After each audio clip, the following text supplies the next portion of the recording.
What's up guys, Ryan here. Today we're going to talk about April 2017 when I made my first passive income profits since beginning my Amazon FBA and Amazon merch journey. It was an exciting month and I can't wait to tell you more about it. Alright, so let's take a look at the pie chart. You can see here Google Ads made up the majority of the profits for this month. This is because I started a website back in college. It still ranks pretty well on its primary keywords to this day, brings in good web traffic and okay money for running banner ads through Google. Dropshipped print-on-demand products. I wasn't selling any outside of Amazon merch in April, so you see a big fat 0 for April of 2017. Amazon merch, I made my first few sales totaling a whopping $14.47. And Amazon FBA came in strong, 5 sales, $42.54. Moving on to Amazon FBA. So this was really the highlight of the month for me because I had spent quite a bit of time and money, of course, getting this FBA business off the ground. I ended up selling 5 private label fulfilled by Amazon products. I had spent probably in total leading up to this point a good 5 months of preparation, which was way too long. I overanalyzed the product research phase way more than I needed to, and I would not recommend doing what I did. That's what took me so long to get my first FBA profits. But drilling down into the numbers here, this screenshot's taken from some software I use for seller analytics known as Fetcher. The cool thing here is if you're on my website, you can click and it'll zoom in for you. I did $165 in sales on 5 units sold. The product costs, meaning costs that I paid per unit, as well as the inbound shipping to get it to Amazon from China, cost $122. And that left me with $42.54 of profit at a 25% profit margin. So not bad, nothing to get overly excited about. Again, this was for the whole month, so obviously $42 is nothing. But what it really showed me was that I can make this work. You know, it had proved to me that this was a business model that if I put in the time and the effort, I could make work in the long run. And I was excited and I was committed at this point. So Amazon FBA, the arrow's pointing up. I knew what I had to do, get more products, get more inventory, and scale this thing. All right, so let's talk about Amazon merch. The background here is I applied in 2016 around October, never heard back from them, completely forgot about Amazon merch. It somehow ended up back on my radar in early 2017, probably a Facebook group or Reddit. I reapplied, same account, same info provided, and ended up getting in this time. So instead of uploading shirts and taking the opportunity seriously, I probably waited 3 weeks before I uploaded anything. And I'm pretty sure the first designs I uploaded sucked. Then I think I saw like a Reddit thread about popular funny t-shirts people had seen.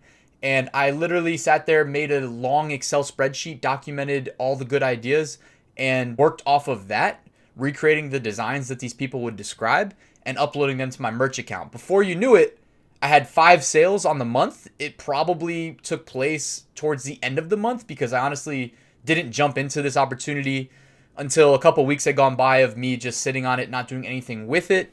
So let's look at the data here. Again, you can click if you're on my website and expand the numbers. The software I'm using to pull these sales analytics is called Pretty Merch Pro. It gives you a nice, easy to parse out and analyze data dashboard. I'd recommend looking into it. There's also a free version just called Pretty Merch, free Chrome extension. Check that out. So during April of 2017, I made 5 sales for a $14.47 royalty, not impressive at all whatsoever, and $2.89 royalty per sale. It's worth mentioning that back in April of 2017, Amazon was paying, I think, $7.19, somewhere around there, on a $19.99 t-shirt sale. So I probably had my t-shirts priced around like $14, maybe even lower. I didn't really know what I was doing back then. I was experimenting, testing the waters. I really didn't know that I was sitting on a potential gold mine, so I did what I could. It was a passion project. If you guys remember, when you're in the 10 tier, when you're initially accepted into Merch by Amazon, you're in what's known as the 10 tier. You can upload a maximum of 10 t-shirts at any time until you reach 10 sales, and they tier you up to the 25 tier. And while you're in the 10 tier, you can only upload 1 t-shirt per day. So what I ended up doing was designing 1 t-shirt per day, making sure I uploaded it, and then once I had 10 on Amazon, I would look at my designs closer and replace ones that I didn't like to try to maximize those slots. So those were my numbers for Amazon merch in the month of April, and yeah, I'm excited.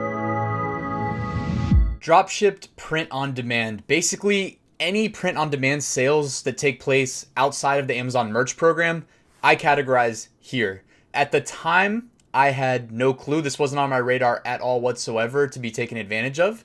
So I got a big fat 0 for the month of April. So I took home $147.05 by running Google Ads on one of my passion project websites that I started in college. This is not the primary focus of my website or my income reports. I just documented it to put it on your radar. It's another truly passive source of income. It takes me no effort at all whatsoever to maintain this. It's all based on work I did in the past. That should really drill home the principle of passive income. You don't have to be actively working in order to make money. You can sit back and reap the benefits of work you put in the past. And that's what this is really illustrating for me. So that just about wraps up the April 2017 income report. If you're wondering, in total, I brought home $204.06. Nothing to get overly excited about. For me, it was really just validation that my time and effort and hard work was paying off. I knew that if I could make $200, that I could scale that up, double it soon, then double that, and so on and so forth. So for me, it wasn't about necessarily the amount of money I made, really just proving that the research, the time, the effort, everything that I had invested prior to this point was gonna pay off. I mean, at this point I was confident that I was gonna make this work. So I'll see you guys at the next one. Thank you for checking out my video. If you got anything out of this video, consider hitting that like button and subscribing. I will be posting more, and I'll see you at the next one. Wherever she goes, I go, we roll, we go, flying over cities down to Rio. It's Rio, love that I feel. Oh, nothing lasts forever, but I'm down for the minute, so just chill.